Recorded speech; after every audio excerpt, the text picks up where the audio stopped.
Na aula de hoje, nós vamos resolver os exercícios que estão nas páginas 39 e 40 do livro 10. Essa é uma aula para o terceiro ano do ensino médio de física e vamos resolver exercícios sobre energia potencial elétrica. Então, nós vimos na nossa última aula que para calcular a energia potencial elétrica, podemos utilizar essa expressão que vem, da lei de Coulomb, mas tem uma pequena diferença, uma pequena importante diferença aí, que é no denominador a distância não é ao quadrado. Então, nós vemos que a energia potencial elétrica de um sistema é diretamente proporcional ao produto das cargas elétricas que estão interagindo e inversamente proporcional à distância entre elas.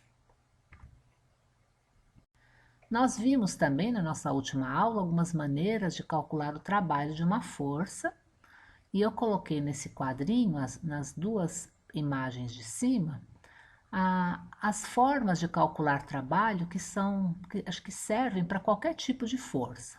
Então, a primeira maneira é calcular o quanto que a força fez variar a energia cinética do corpo. Então, essa é a definição mesmo de trabalho, a variação de energia cinética provocada pela força.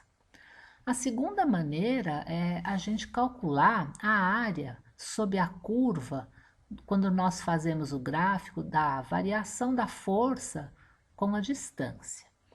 Então, a gente sempre pode usar essas duas maneiras.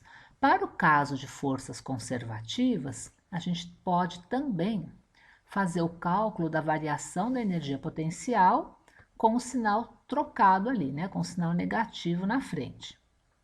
E para o caso específico de forças constantes, nós ainda podemos então calcular trabalho fazendo o cálculo da força vezes a distância. Então, agora vamos começando com os exercícios. Então, o exercício 1, na página 39, diz assim: o trabalho desenvolvido pela força elétrica ao se transportar uma carga pontiforme Qzinho entre dois pontos de um campo elétrico gerado por uma carga pontiforme Qzão e afastada de qualquer outra. Então, vamos lá. Ele quer saber como que é o trabalho que a força elétrica desenvolve quando transporta uma carga, Qzinho, entre dois pontos de um campo elétrico que foi gerado pela outra carga. E na primeira alternativa, ele diz que esse trabalho depende da trajetória seguida entre os dois pontos. E na segunda diz que não depende. Então, como nós vimos na nossa última aula, a força elétrica é do tipo conservativa. Todas as forças conservativas, quando realizam trabalho, esse trabalho não depende do trajeto que a força fez, Então, a letra A está errada, Então, a letra B está correta. Aí vamos dar uma olhada agora nas outras três alternativas. Ele afirma na letra C que o trabalho será sempre positivo. Olha, o trabalho representa a variação de energia cinética que a força provoca num corpo. O trabalho positivo indica que a força ajudou o corpo a ganhar energia cinética, ou seja, aumentou ali o movimento do corpo. Mas a força também pode fazer o corpo frear. Então, a força também pode fazer a energia cinética diminuir. E nesse caso, o trabalho seria negativo. Então, o trabalho tanto pode ser positivo quanto negativo, Não é sempre que ele é positivo, então está errado. Aí na letra D diz que sempre será nulo, também está errado, porque a energia cinética pode aumentar, pode diminuir, só vai ser um trabalho nulo quando a energia cinética não varia, Então a gente não pode dizer que é sempre nulo. E por fim, na letra E, ele diz que esse trabalho não depende da posição dos dois pontos em relação à carga Q. Olha, esse trabalho depende sim, Porque ele é a variação da energia potencial né, com um sinal negativo ali na frente, e a energia potencial está sempre relacionada a uma determinada posição ali no campo, né? A gente lembra que a energia potencial aquela expressão tem a distância, né? Então a distância é importante. Então o trabalho depende dessa posição, sim. Então, portanto, a única que está correta é a letra B mesmo.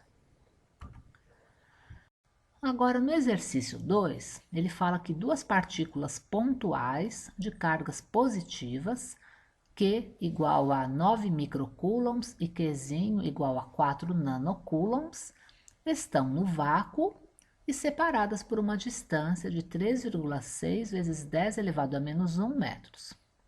E pede que a gente determine a energia potencial elétrica do sistema. Então, é um exercício bem simples de aplicação da fórmula, né? A única coisa que a gente deve ficar bem atento é a questão aí da unidade de medida das cargas, porque a unidade no sistema internacional é o coulomb, não é o microcoulomb, nem é o nanocoulomb, mas apenas coulomb. Então, no lugar do micro, a gente deve colocar o valor numérico dele, que é 10 elevado a menos 6. E no lugar do nano, precisamos colocar 10 elevado a menos 9, de forma que a unidade fique apenas coulombs, ok? Então, fazendo essa substituição, né, colocando cada coisa ali na fórmula, nós chegamos no valor de energia potencial elétrica igual a 9 vezes 10 elevado a menos 4 joules. Então, lembrando aqui que joules é a unidade de medida de energia no sistema internacional. Agora, chegamos aqui no exercício 3, e ele diz que uma partícula eletricamente carregada tem massa de 0,4 gramas e é colocada em um ponto A de um campo elétrico uniforme. Ela é acelerada a partir do repouso pela força elétrica e atinge o ponto B com velocidade de 20 metros por segundo. Então, eu coloquei aqui ao lado um desenho para representar essa partícula, né, que está se movimentando em um lugar que tem um campo elétrico uniforme. E então coloquei, ela sai do ponto A e vai até o ponto B, e quem faz ela se movimentar é a força elétrica, né? E inicialmente ela está parada e a força elétrica então acelera essa bolinha verde, né, até o ponto B, e ela chega ao ponto B com uma velocidade de 20 metros por segundo.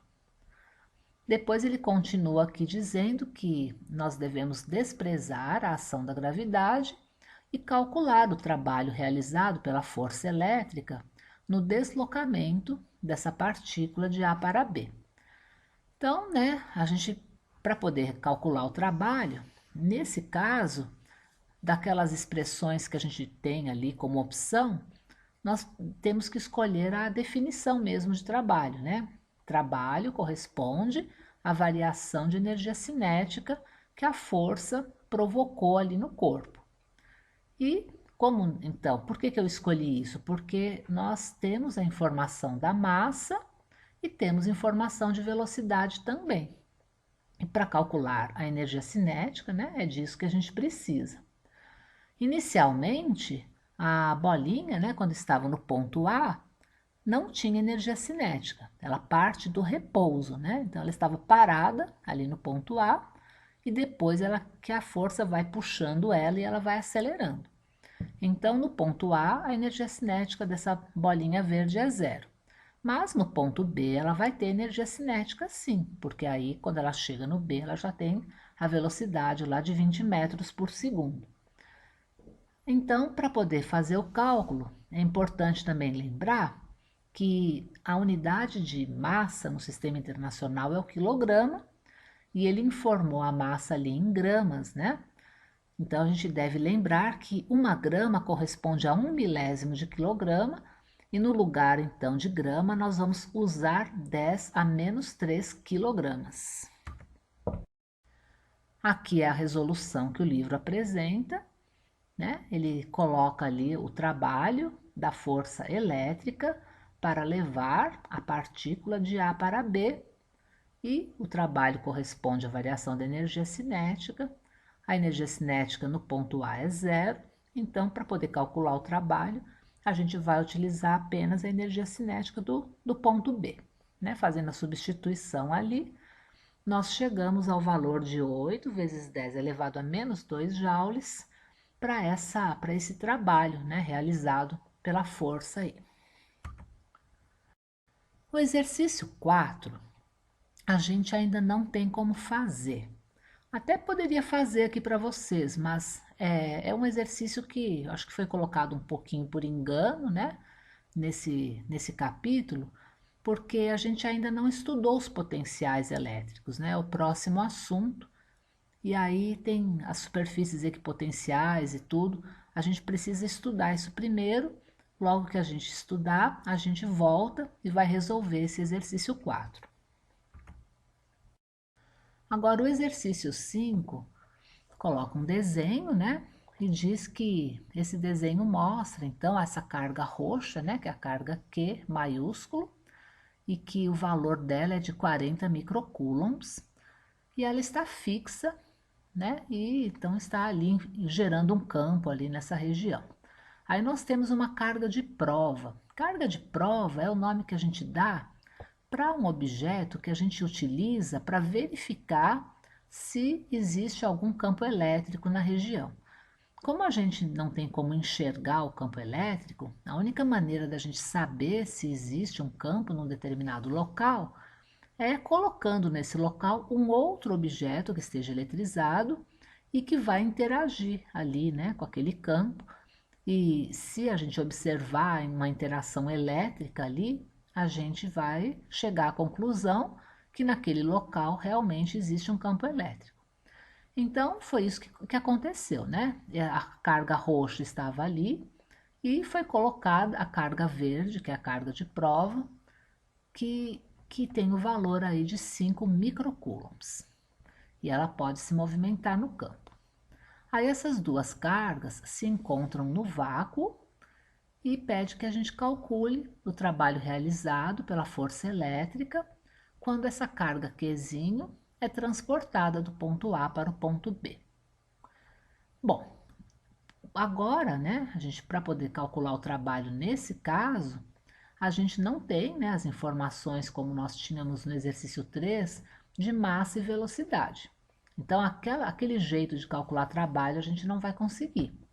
Mas, né, nós temos as informações que nos permitem calcular a energia potencial elétrica, porque nós temos os valores das cargas, né, e a distância, né, entre elas, né, tanto no ponto A quanto no ponto B. Então, nós podemos calcular a energia potencial desse sistema, né, dessa interação entre essas cargas, tanto no ponto A quanto no ponto B. Podendo fazer isso, nós calculamos então o trabalho, né, o trabalho que corresponde à variação da energia potencial com o sinal negativo. E então, essa é a maneira que a gente pode fazer. O livro, ele coloca um jeito um pouco diferente aqui. Então, a resolução do livro, ele primeiro escreve, né, a fórmula toda, depois tira o mínimo ali das duas distâncias, porque, né, a distância no ponto A entre as cargas é diferente da distância entre o ponto B, né? Então, ele faz toda uma organização ali, né, dos dados e tudo, e só no final é que ele vai substituindo na fórmula. Então, né, é uma maneira de fazer também. Eu, particularmente, prefiro resolver, né, a energia potencial do sistema quando a distância é ali, né, no ponto A e depois no ponto B, e fazer uma menos a outra. Vocês podem fazer o que vocês acharem melhor, né? Então tem essas duas opções aí de resolução. O exercício 6 também é um exercício que está um pouquinho adiantado nesse capítulo. Então ele está falando de rigidez dielétrica, de diferença de potencial, e a gente ainda não estudou isso. A gente vai estudar logo agora, é o próximo assunto, né? Nós vamos estudar o que é potencial elétrico, o que é diferença de potencial, tudo isso. Então também vamos aguardar um pouco para resolver, talvez na próxima aula a gente já consiga.